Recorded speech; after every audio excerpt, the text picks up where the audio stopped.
Since March 2015, precisely, the then President Barack Obama made an executive decree that said that Venezuela, a country of 30 million inhabitants, a humble country of Latin America, but lies over the greatest reserves of oil on the planet, was declared by the U.S. government, the Democrat government of Obama, as an unusual and extraordinary threat. It's been 10 years now since that infamous declaration. That was nothing but a prelude of what has happened afterwards. From that decree, that's when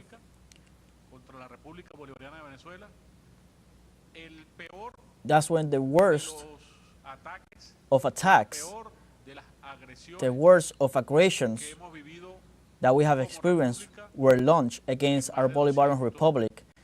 And this is in more than 214 years, 215 years of our foundation in the year 1810.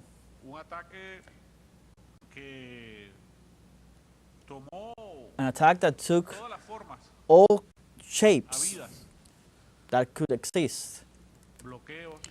Blockades against our international trade, sabotage against our industries, like in oil and services, sabotage against our national currency.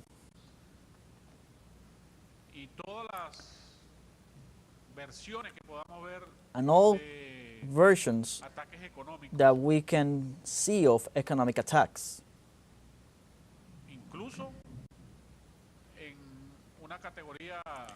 Even in an inhumane category that we could say that happened during the worst pandemic that humanity has known in the last centuries, as it was the COVID-19 pandemic, where they try to block our access to medicines, our access to vaccines and equipments.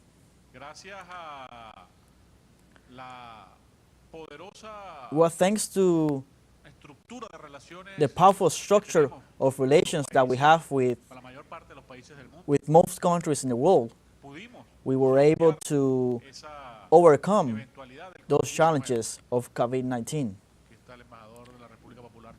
The ambassador of the People's Republic of China is here, who provided us with vaccines, very successful vaccines.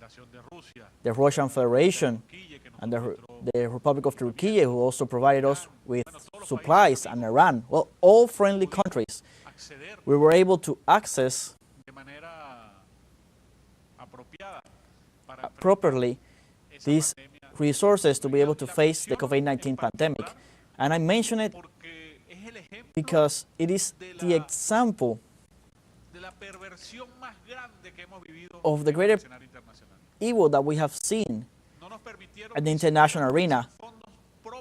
They did not allow us to use our own funds of the Bolivarian Republic of Venezuela to purchase these medicines and face a global pandemic. The International Monetary Fund, they took away our right to access our own resources. And this happened in the first place due to this legal structure that the government of the U.S. created through the decree of Obama, but also with the participation of many other countries of that so-called Western world, of Europe, the European Union, that blocked us, sanctioned us, and attacked us, and continue today to attack us. And they continue to try to submit us.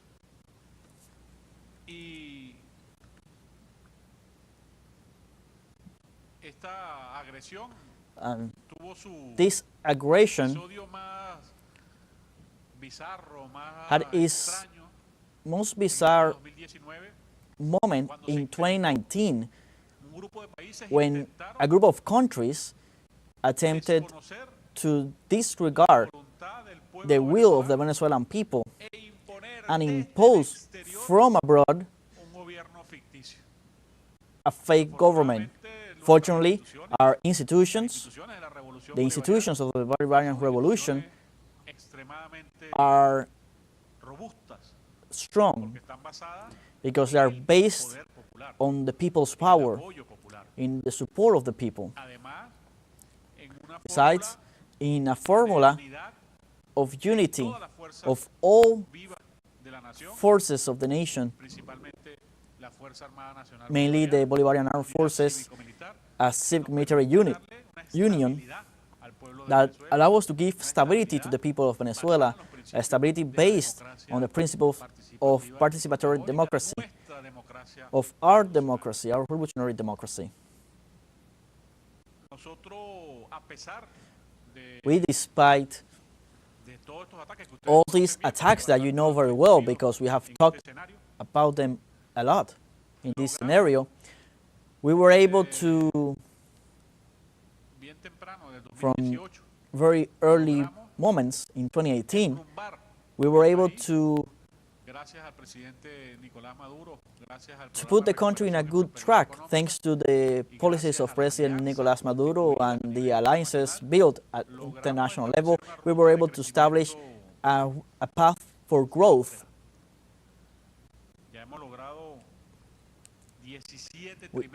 We have managed now 17 quarters of economic growth. We were able to recover a great part of our oil industry, but also we reached an important milestone, that is the one of food security and sovereignty.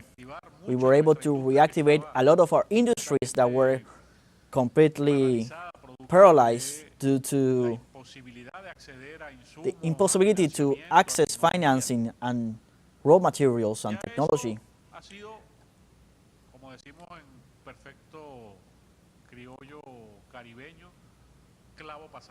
And that's water under the bridge now. We were able to advance and follow a path of growth.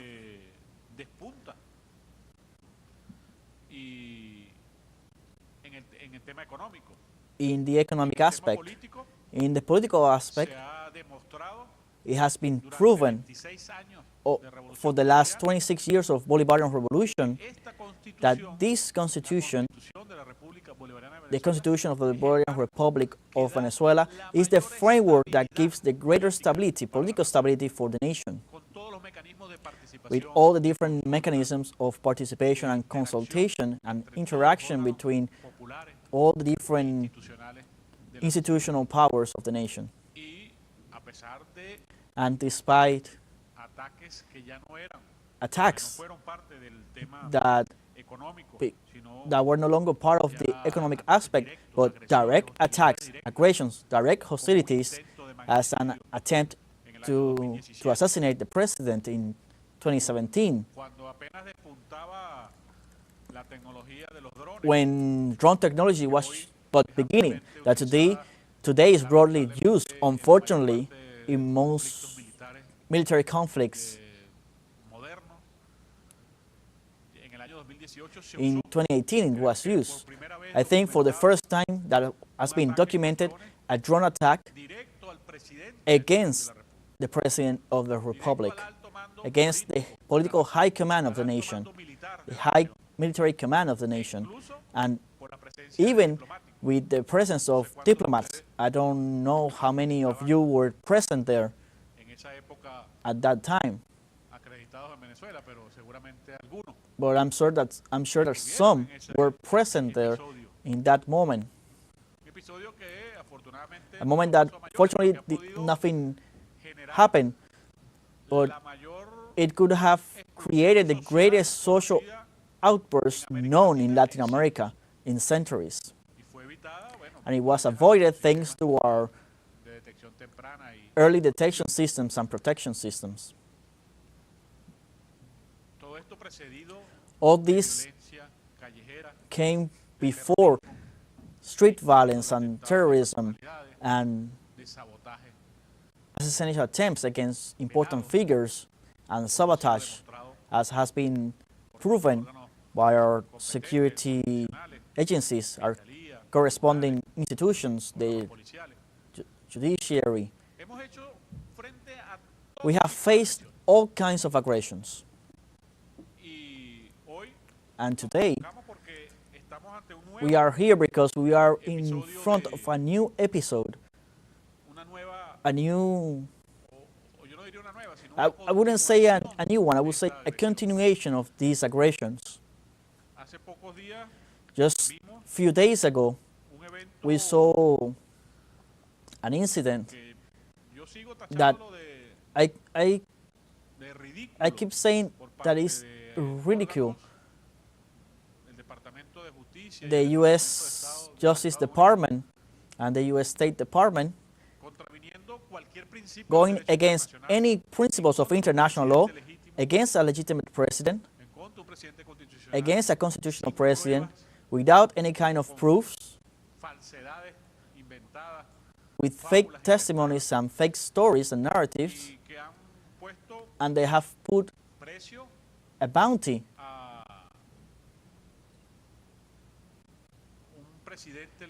on a legitimate president, offering a reward, a millionaire reward, $50 million to whomever provides information that leads to the arrest of President Maduro without any kind of trial, and also going over is an extraterritorial justice on the part of the U.S. And I say again, it's a ridiculous, an absurd incident which implies lack of knowledge of international law. President is carrying on with his work in the Miraflores Palace, talking with the people on the streets, meeting with special envoys, with diplomats, closing negotiations, closing agreements for the homeland, signing decrees. It's a joke, not only for Latin American countries and the Caribbean, and it's a joke for the own U.S. people, turning policy in a show.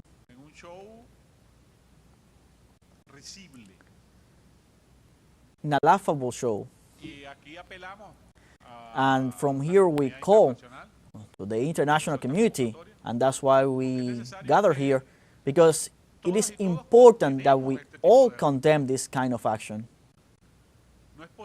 It cannot be possible that from a government they put a price on the head of any other head of state, head of government, or president of the world, and nothing happens. But what's even worse is that we have seen how imperialism, using its information methods and psychological warfare, have tried to set the narrative that there is a secret decree of President Trump that authorizes its army to fight what they call the drug cartels, in clear allusion to justify something that would be crazy, an attack against Venezuela, against Mexico or Colombia, or any other country that they consider that there is a drug cartel. And we must say this. The war on drugs that at some moment was invented by President Nixon some decades ago has been a complete failure. In the United States and Europe, the epidemic of drug consumption, drug consumption and addicts continues to grow. The harm to the youth of those countries. We see it on the streets, on the US streets, in the European streets, in Latin America.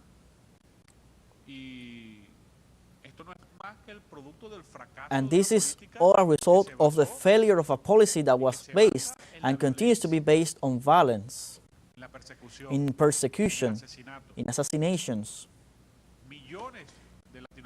Millions of Latin Americans have been killed. Millions. This is something outrageous.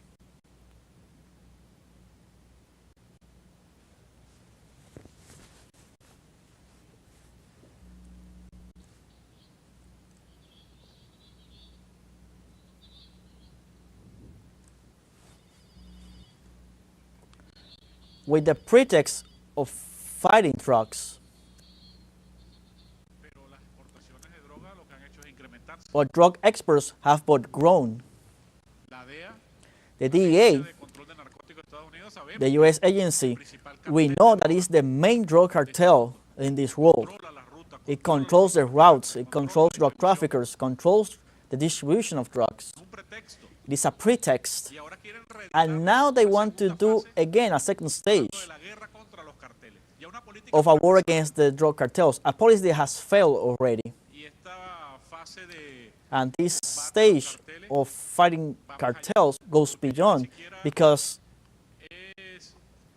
it's not the supply of weapons or training to local forces to control the territories, but is the use of the military forces of a power that is extremely hostile and deadly against the peoples of Latin America. We have seen important reactions from President Claudia Sheinbaum in Mexico, Colombian President Gustavo Petro, from Venezuela President Nicolás Maduro, making a call to the international community. This must be condemned. We cannot remain still, standing still. They want to turn Latin America in a territory of permanent war. It is the craziness of a leading class in the United States that has truly lost all judgment. Hate, the hate they have to see revolutions like in Cuba, Venezuela, and Nicaragua that rise up and work for its people. That's what leads them to commit this kind of craziness. And we know what they're capable of. We have seen this. We have seen their actions in Iran.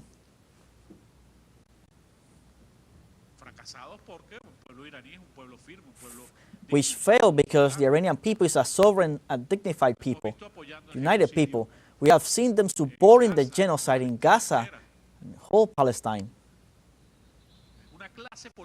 So it's a political class that has no humanity, that has lost all links with life, with values of life.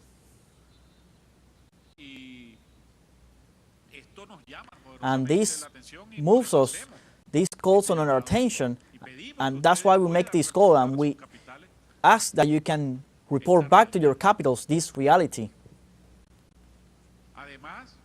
Besides, all this has been accompanied with a Venezuelan political class that has been defeated, diminished, which has failed, that which did not find through diplomatic means its aspiration to take on power due to the rejection they have from the Venezuelan people. And that has crossed a line, a part of that political class has crossed a line that is very dangerous. Our Vice President for Sovereignty and Peace, Diosdado Cabello, has exposed to the eyes of the world the terrorist plans of a sector of the far right, of the Venezuelan far right. They plan to put explosives, bombs, in a very well-known square,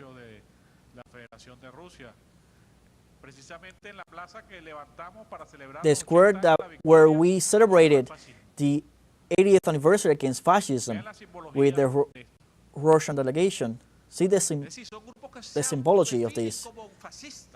So these are groups that they already define themselves as fascists, and they pretend to attack the symbols of anti-fascism. But besides also to bring about death and chaos, hundreds of victims could have had happened there. So it's not only about incidents that are extremely serious, as the attempts that have been dismantled against the Vice President, President, and the Defense Minister, that have been also documented. Now they go also against the Venezuelan people to punish the people with bombs. Fortunately, our prevention system, our protection system, intelligence system is guaranteeing and will guarantee fully the security of our country, but we must denounce it. There is a completely out of control group that pretends to create all this violent situation, and they will not achieve it because, as you have seen, the country is at peace. Venezuela is a country of peace, and its people is a people of peace, regardless of its political preferences that exist. There are people that are from the right, people are for the left,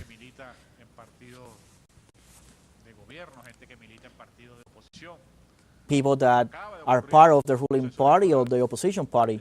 There was recently an electoral process where 335 mayors were elected, 285 for the ruling party. What is a reality? It's a political force built in time with the people. But there are 50 mayors of opposition parties. There's a whole state that is governed by the opposition. So there is ways of participation. There are deputies, elected deputies from all political currents. That's why I say this small sector goes against the will of democracy and peace that the Venezuelan people has. That's why we call the international community, the countries of the world, that these facts be condemned, as Venezuela condemns all violence and terrorism that happens everywhere in the world. We have never stopped short from condemning what is wrong anywhere, even less based on ideology reasons. You know this very well. You know our position of principles in this sense. And for that reason, we have the moral standing to be able to stand before the world that terrorism in Venezuela will not be accepted and will not occur. But it's important to denounce it. It's important to show the evidence to the world.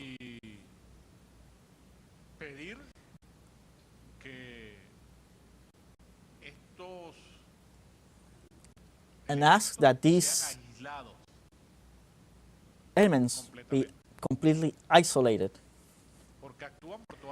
because they are acting through all means. Latin America, you know, in 2014, the ambassador of the Cuban Republic, you know, on December 14th, 2014, we declared the region as an area of peace. And we are going to honor that commitment. And we will conquer it doing what we must do, guaranteeing peace. All organizations, international organizations, multilateral organizations in Latin America must also raise their voices to guarantee that these threats do not fulfill their objectives, because they don't aim to only attack Venezuela. What this group of crazy people that have a strong presence in the U.S. government, what they aim to do is to create destabilization fully in the whole of in Latin America, to obtain personal benefits, economic benefits, to drain their frustrations and their complex accumulated over the years. They are capable of activating a violent force, hostile force, against a whole continent. So we must understand the gravity of the situation. They are capable to drag their own population to this, because when they impose sanctions on Venezuela, on Venezuelan oil, they are imposing those sanctions on their own people. They limit the access to energy of their own people. They go against the judicial security of their own country, who trust in having assets under the U.S. legality or European. Nowadays, no one. If you have a deposit in a European bank or a U.S. bank, they can confiscate that deposit without any reason, without any kind of trial, and that's a reality, and this must be stopped. Where are the multilateral organizations that has to see this? Or is the law of the stronger, the law of the jungle? Fortunately, there's a world that is rising up and is putting a stop to this. There is a new world that is emerging. Venezuela is part of that new world. CELAC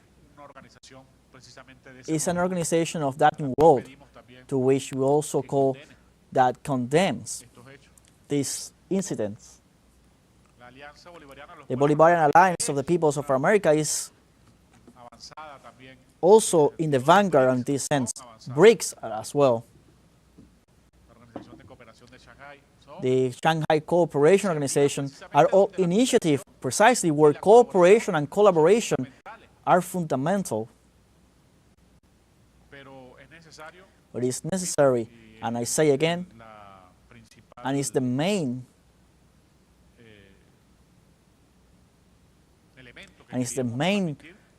issue that we wanted to transmit, is that you can send to your countries this warning that we make, not from out of fear,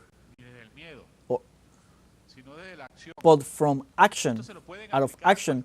This can happen to any country. They have been doing it to us for 26 years, and they have not been able to achieve anything, nor will be able to. But they want to do this against all Latin American countries. They want to do it also against Asian countries. So we are before a historical moment that is extremely serious of world order. So we understand we are doing a new world governance, and there are fears in imperialism that that new world order consolidates. It is unstoppable movement.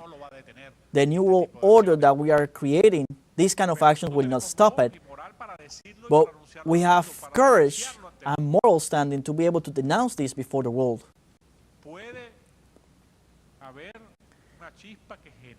There can be a spark that creates a very serious situation in which it will not be the people the ones that will be defeated. will not be the people of Latin America who will be defeated. What can happen is exactly the opposite. A great revolution in Latin America that in the end accelerates the necessary changes to consolidate peace and stability internationally. And we are doing it in the democratic, peaceful way. But if the time came that these peoples were attacked, eventually these people will react, and we did it before.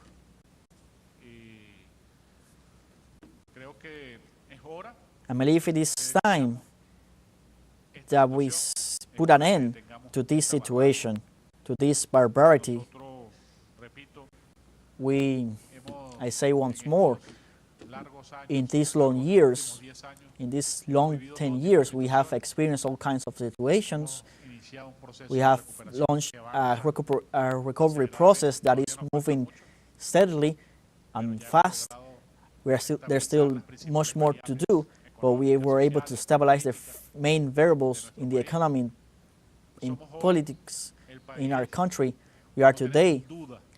We have no doubts, and this you can also transmit it to all your governments. Today we are the Latin American country with the greatest political stability, with greatest social stability, with an economic growth, with the biggest economic growth perspective. And it is not us just saying this. International organizations are also saying. The International Monetary Fund themselves has had to admit this. And they will never take us out of this. They won't derail us. We will continue on our path for growth. Venezuela is open to all capital in the world for investment in agriculture, in industry, in energy, in petrochemicals. You know this. Ambassadors, and every day there's activities, different economic actors of the countries. You live this daily. Something that can be seen. And that's what that derailed political class in the United States is seeing and is trying to stop it, but they wouldn't be able to do it. We will continue building our alliances with the sovereign independent countries of the world. We will continue to invest in social development and economic development, and we will continue promoting an inclusive model for all Venezuelans. And we will also continue promoting a true Latin American Union, which is the only path to defeat blockades and sanctions and aggressions in peace. But we are also ready to endure and triumph. Where we're seeing some of the statements in a special meeting with the Foreign Minister of Venezuela, Yván Gil, with the diplomatic corps accredited in Venezuela, where he was calling on their respective countries to denounce the latest U.S. aggressions that have been taking place with the imposition of a $50 million bounty on the legitimate President of Venezuela, Nicolas Maduro, and all the different aggressions that have been taking place in the latest days that we have been reporting here on TeleSUR. And it was a special meeting where the foreign minister was calling on the international community to denounce and to together put an end to these, as he was saying, derailed policies of the U.S. imperialism.